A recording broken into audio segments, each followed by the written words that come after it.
YouTube viewers.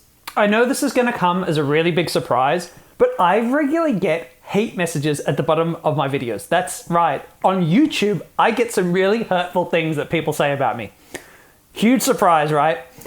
Well, all joking aside, I do actually pay attention to these negative comments, and there are plenty of them that I just dismiss out of hand because they're either just trying to be insulting or they're just people looking for a reason to discredit what I'm saying. For example, I get guys in equal measure either saying I'm too ugly to have a valid opinion on what works to attract women, or that I'm too good looking to have a valid opinion on what makes a man attractive to women.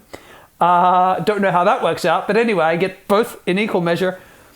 But I do pay attention. And what I see sometimes are trends, and the trends are worth paying attention to. And one of the trends that I see coming up a lot that I think is a valid concern. It's not crazy. And the concern is this, that I completely ignore, almost out of hand, the factor of hypergamy when it comes to the way that women date men.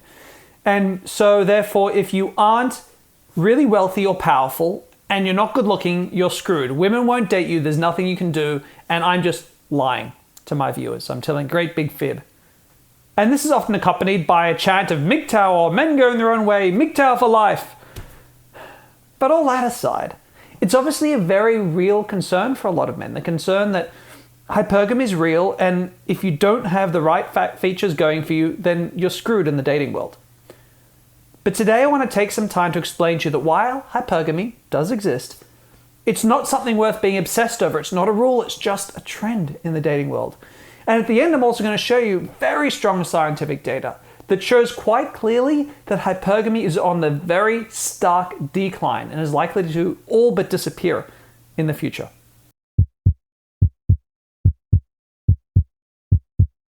So first of all, I better be sure we're all on the same page. What is hypergamy?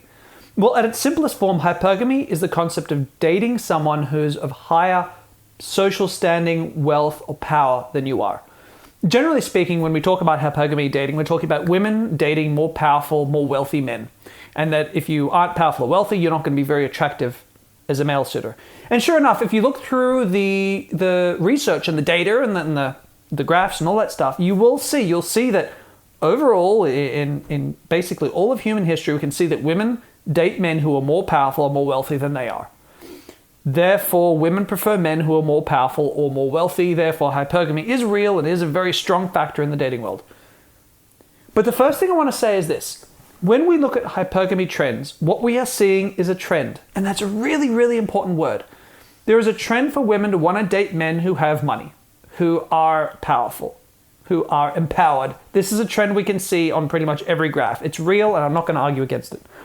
But what a lot of guys miss, what a lot of guys don't pay attention to, is that it's a trend. It's not a rule. And there are many, many trends in the land of dating, right? So for example, there's the intelligence trend. Women tend to date men who are more intelligent than they are. Look it up. It's a trend. There is a trend for women to date men who are kind. So the kinder a man is, the more likely she's going to get into a long-term relationship. Let's leave the bad boy stuff aside for a second. That's a real trend. Emotional intelligence is a trend of dating. Height is a trend. You probably know that one already, right? There's so many trends, like good looking, right? Health, like physical health, body shape. So whether you work out or not, right? All these things, they're trends, they're dating trends. And absolutely, if you want to know what your value, so to speak, on the dating market is, you need to add up all those trends together. You can't just look at one and go, well, I don't have money, therefore I'm screwed. Because you may have other things going for you. I certainly didn't have any money when I was learning this stuff. And I'm not tall, guys. I'm 5'8". So yeah, it's one of those things. You got to look at everything combined. And so, yes, if you are short, not good looking, and you don't have much money, it's going to be harder to get good results with women. That doesn't mean that you can't capitalize on other skill sets, work on other things that do make you attractive to women, and increase your overall dateability. Every man is capable of that. Will you be able to get as good as a guy who also works on himself, who's good looking and wealthy? No, all else being equal, he'll always do better than a guy who doesn't have those attributes because he's got a higher overall score. But that doesn't mean that you can't get better with women. And I think this is it's a gross mistake that a lot of guys make to get so hyper-focused on the stuff they can't control. Focus on the stuff you can. Get in shape, eat better food, work on your emotional intelligence, become a better communicator. All these things that make you become more funny, right? Because humor is a big, strong correlating factor in dating, by the way. Look at that. It's almost as strong as hypergamy.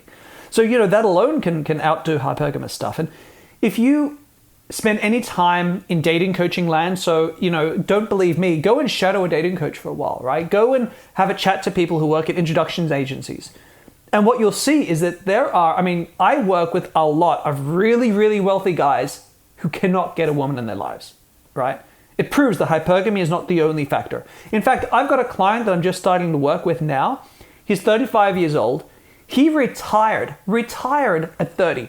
He had this massive, super successful company, international company, sold it, doesn't work anymore, can't find a good woman. Can't find a woman to date him, right? This is a guy who's crazy wealthy, and he's a good-looking guy too. So this stuff happens if you don't have everything else aligned well. So as I promised in the introduction, there's actually really good research to suggest that hypergamy is on the rapid decline throughout the world. I've had a belief for quite some time. It's been a bit of a quibble with hypergamy research, and that's this. For pretty much all of human history, all of Western human history, men have out-earned women. That's you can't disagree with that fact. You can disagree with the reasons why, especially in the modern world, but men out-earn women. That means that even in a world where women absolutely don't care at all about men with more money, more on that in a second, but even if they didn't care at all, they would have to, on average, date men who make more money than them. That would have to be what happens. There's no way to escape that trend, right? So the data has to show that.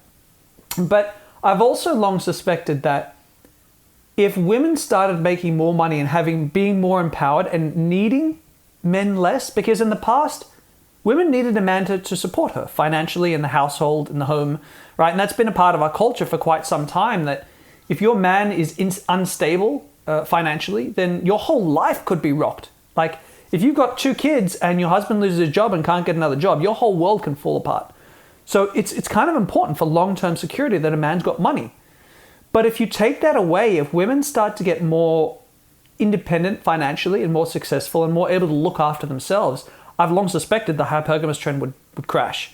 And actually, that's what the data shows. Now, I'm going to link you to a research paper that explains this particularly well here, but I want to show you this graph. Now, on this graph, what you'll see is on the x-axis, you've got women's educational advantage.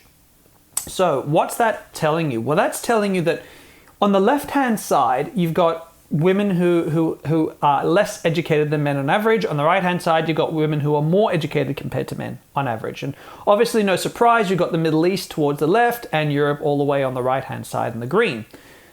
What you do have on the y-axis, the height axis, is you've got the proportion of married or cohabiting couples in which the female attainment exceeds the male. So where the women have better education and therefore more income than the men. And without forcing you to go into too much detail to try to suss out this graph, what it's showing you is that over time, right, because you've got the same continent, lots of different points taken over time, you're seeing an almost perfect lockstep. The better educated women are compared to men, the more likely it is that you're going to have households where women out-earn the men. And it's a perfect lockstep. So if hypergamy was a really strong factor in women's dating preferences, what you'd see is the graph would be shaped differently. It wouldn't be a perfect line. It's like a 1-to-1 ratio, almost, right? And that is so striking. You almost never see that in science. So what's that telling us? It's strongly, because again, data is always, you've got to interpret it, but it's very strongly suggestive that hypergamy is on the decline. In fact, it's declining direct proportion to how well educated women are. So it's less and less important as every year goes by. And the younger you are, the less of a deal hypergamy is likely to be. So yes, there are going to be women who are gold diggers. They exist. But what you're going to find is that the less empowered women, so wherever you're finding women, the less empowered they feel, the more they're going to be gold diggers, because dating a man with money is a way to get power. But if you're talking about women who are empowered in their lives, they're not going to look for that from a man's wealth. It's not going to happen. And this is really what I see out there in the dating world as well. It's not that gold diggers don't exist. It's just that they shouldn't be the ones that you want to date in the first place, no matter how much money you got.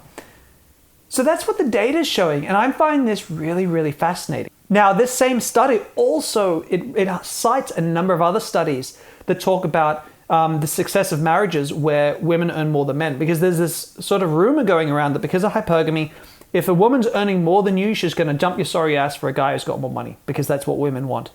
And no, the data is just not there to show it. This study cites a number of well-reviewed papers on this exact fact, where they look into the numbers, and yeah, in the modern world, if a woman out earns a man on the average household, it doesn't correlate with a higher degree of divorce. That data isn't there. And so, yeah, if you're obsessed with science, you need to look into the science, because the science is clearly showing hypergamy isn't what we once thought. And while the trend is there, it's not so strong. It's certainly not as it was. And so what do you do? Well, here's the thing, guys. As I said in the beginning, you can, no matter what your current situation in life is, you can always learn to get better with women. Always. There shouldn't ever be a situation where you just can't meet any women. I get it. If there's a guy who's got a lot more going for him than you, genetic gifts, and he comes from a wealthy family, so he didn't have to work for it, and he's got all these other stuff going on, it's going to be easier for him because he's already got some stuff in the right place. But that shouldn't be disempowering. It should just mean that, okay, so you work with what you've got. And no matter what you've got, you can always get better. You know, I and dating coaches in general, we're not lying to men. We're not deceiving men, right? We're simply telling you, you can get better. You can improve your space in life. Don't use hypergamy as an excuse why you should just not bother, because that's a reason to stand still in life and never get ahead. So this feels like it's been a little bit of a ramble and a little bit of a rant, but what do you think? You let me know in the comments below. I know that I'm going to get some guys who are going to be quite annoyed at me for this because they hold on to hypergamy. It's quite a personal issue for them, but I don't see it. And none of the men that I talk to who work, and women in the dating space, see hypergamy in real life, in action, very often at all. Let me know what you think, guys. Subscribe to my channel so you don't miss out on any of my future videos. I look forward to seeing you all there. Have a fantastic week. Take care.